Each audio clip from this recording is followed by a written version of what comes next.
High court ఇచ్చిన జడ్జిమెంట్ని supreme court ఆమోదం తెలపడం ఇవాళ అది చట్ట రూపంలో దేశ ప్రజల ముందుకు వచ్చింది. ఎందుకంటే సుప్రీంకోర్టు ఇచ్చిన ఆర్డర్ క్రిస్టియానిటీలోకి పోయిన వాళ్ళకి అది కాపాడకపోవడం అనేది ఆర్టికల్ 14 ఏదైతే ఈక్వాలిటీ క్లాజ్ ఉందో కాన్స్టిట్యూషన్లో దానికి విరుద్ధంగా జరిగిందనేది మా అభిప్రాయం. ఇది కాకుండా ఆర్టికల్ 25 ఫండమెంటల్ రైట్, అది కూడా 14, 15, 16తో పాటు ఆర్టికల్ 25 మత స్వేచ్ఛ గురించి ప్రాథమిక హక్కుల్లో రాజ్యాంగం ఏదైతే స్వేచ్ఛను ప్రసాదించిందో ఆ స్వేచ్ఛకు భిన్నంగా ఇవాళ ఈ జడ్జిమెంట్ పనిచేస్తూ ఉంది. అంటే ఒక ప్రాథమిక హక్కు కావాలని కోరుకుంటే ఇంకొక ప్రాథమిక హక్కు కింద ఉన్న హక్కులు కోల్పోవాల్సిన పరిస్థితి రాజ్యాంగం ఎప్పుడు నిర్దేశించలేదు. రాజ్యాంగం నిర్దేశించింది ఏంటంటే ఈ హక్కులతో పాటు రిలీజియన్ పాటించే హక్కును కూడా ప్రజలకు ఇచ్చింది. ఈ హక్కు చూజ్ చేసుకుంటే ఆ హక్కు పోతుందని అది చాలా basically it is a ఫ్లాడ్ thought process. కాబట్టి అది కూడా సవరించుకోవాల్సిన అవసరం ఉన్నది. రాజ్యాంగ పరిధిలోనే ఇవాళ అనేక మనకి ఆప్షన్స్ ఉన్నాయి. ఒకటి రివ్యూ పిటిషన్ వేయడము, ఇంకొకటి రివ్యూ పిటిషన్ ఫెయిల్ అయిన సందర్భంలో దీన్ని రెక్టిఫై చేసేదానికోసం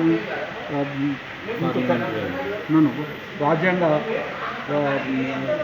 ధర్మాసనం ముందు దీన్ని తీసుకుపోవడము, ఇది కాకపోతే ఒక రిట్ పిటిషన్ ఫైల్ చేయడము, ఈ అన్ని ఆప్షన్స్ ఉన్నాయి. వీటితో పాటు పార్లమెంట్కి ఉత్తరాలు రాయడము, తర్వాత ఈ అన్యాయం ఏదైతే ఉందో దీన్ని సవరించాల్సిన అవసరం ఉంది. ఎందుకో ఇప్పుడు రిజర్వేషన్స్ ఇచ్చింది దేనికోసము? బ్యాక్వర్డ్నెస్ గుర్తించేదానికోసం. ఆ రోజున్న వ్యవస్థ కుల వ్యవస్థ. ఇప్పుడు మతం మారంగానే బ్యాక్వర్డ్నెస్ మాయమైపోతుందా? మాయమైపోదు కదా. ఇవి సుప్రీంకోర్టుకు తెలియని విషయాలు కావు. గురుల శోషకు అన్ఫార్చునేట్లీ వాళ్ళు వీటిని కన్సిడరేషన్లో తీసుకుపోవడం ఏదైతే ఉన్నదో అది ఒక తీవ్రమైన ప్రభావాన్ని సమాజం మీద చూపుతుంది. తర్వాత వల్నరబుల్ సెక్షన్స్ అయిన ఎస్సీల మీద ఇది చాలా నెగటివ్ ఫలితం వస్తుంది. తర్వాత ఏదైనా సరే ఒక రిలీజియన్ని ఫేత్ని పాటించేదానికి ఇది ప్రతిబంధకంగా తయారు కాకూడదు. ఇది రాజ్యాంగం యొక్క ఆదేశిక సూత్రాలలో కానివ్వండి, ప్రాథమిక హక్కులు కానివ్వండి, రాజ్యాంగం యొక్క ప్రియాంబుల్ ఏదైతే ఉందో దాని రాజ్యాంగం ఆత్మ దానికి భిన్నంగా పోతూ ఉన్నది ఇది. కాబట్టి ఇది చాలా సీరియస్ విషయం. అన్ని పొలిటికల్ పార్టీస్ కూడా దీని మీద ఆలోచించాల్సిన అవసరం ఉంది.